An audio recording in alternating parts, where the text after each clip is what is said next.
Yo, what's up guys? Today we are going to take a look at the top 10 Android apps you must try. Let's kick off the list with the Peak Launcher, the simplest launcher you'll find on Play Store till date. The app uses the machine learning to learn how often you use an application and arrange them on the home screen periodically. To find the application you're looking for, just type the name of the application using the T9 style keyboard that's provided. You can also access app shortcuts just by simple swipe up or down on the application which supports them. So you don't need to scroll through the application drawer to find the application you're looking for, and you don't need to perform an additional step while you can use the app shortcut. But if you wish to do that, you can also swipe up to get into the scrollable app drawer. You can customize the icon pack, wallpaper and keyboard themes to your liking if you wish to. And finally, swiping down on the keyboard brings you to the Google Now search bar. A launcher cannot get simpler than this. Give it a shot. On to the next, we have Sneak Peek. You can have a peek at the messages you get without actually opening them. The person who sent the message will never know that you read the message. The thing I like the most is, few people send long messages which can't be seen through the notification section itself. You need to open the conversation to read the full message, but this app displays the complete message that you get on WhatsApp, and it doesn't let the other person know that you read the message. Lifesaver for me. This application can read your messages only if they are still there in the notification panel, because it only has permission to read the notification panel. If you swipe the message away, you're out of luck until the message pops back again. Neat little application. The next one is very useful for those who have Bluetooth devices like speakers, headsets, headphones, which doesn't show the actual percentage of juice that's left in them, except for the change in the color while the battery is low.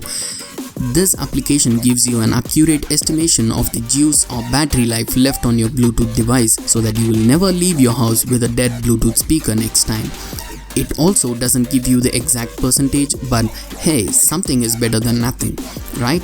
So as soon as you connect your Bluetooth device, the app updates you the battery life of the device in the notification section, so that you don't forget to check your device battery, and you don't need to open the application every time you connect the device. Neat. Now the next application is for those who don't have the feature of locking the applications built in like the Xiaomi does. This adds the feature with a whole bunch of other features too, like unlocking an application with your fingerprint, a pin code or a pattern, your choice. It's quick, but as soon as you open the app, it shows what you were up to for a second, which is a bit annoying, but a software update can fix that. It also has a few more options, like when you're connected to a safe Wi-Fi network, say your home network, lock service will be paused.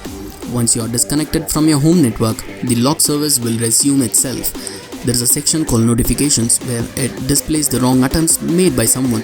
The fact that it only shows the number of wrong attempts but doesn't click a picture while they are trying to unlock is a small disappointment, but the app is pretty new, so the developer may add features in the future. Anyway, give it a shot.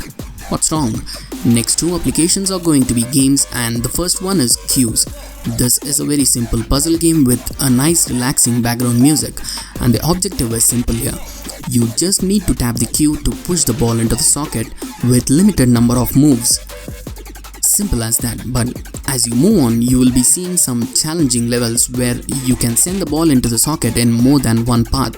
You have to beat your own score by choosing the shortest path possible.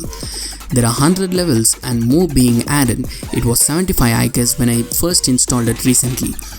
Updating regularly, so you can also make a custom puzzle to challenge your friend, but before challenging, you have to complete the level you created first. Only then you'll find the send option. Free themes like light, dark, which are free, and the rest you will have to purchase for $1 each. But basically the game is simple and on point. You should surely check this one out. Now the next game is Two Dots. Maybe you already know this brilliant game, but I started playing this game very recently. The game has a unique look to it, and the music is a little funky but suits the mood. And this game is also very simple like the previous one I showed. This is almost similar to Candy Crush, but here you just need to join all the same colors to remove them from the board. It really gets interesting as you move further in the game, and also learn a few tricks like making a square of 4 balls of same color will remove all the balls with the same color on the board. Also, it seems like there are a lot of levels you need to complete, so install it now and start playing. Now back to the apps, we have Cornerfly. The name and the icon already gives a better idea of what the application does. Your display has square corners basically, but this app makes them rounded, which makes it aesthetically pleasing like this for a much smoother look.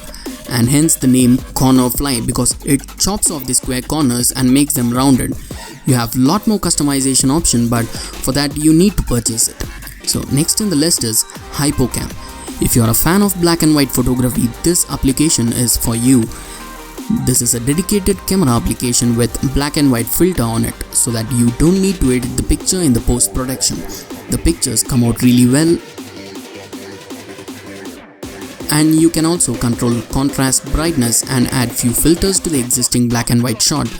If you want some more motivation for better black and white photography, tap the board to show a few pictures shot by others.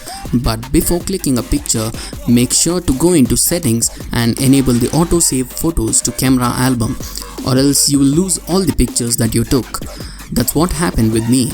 You can also edit the pictures after capturing from the app itself. If you're going to install it, make sure you send a few pictures that you took to my Facebook or Twitter account.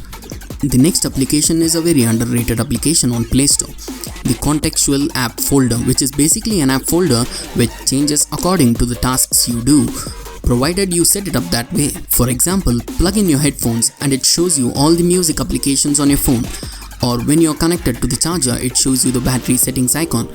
You can customize whatever you would like to see when you do a certain action. Simple but useful.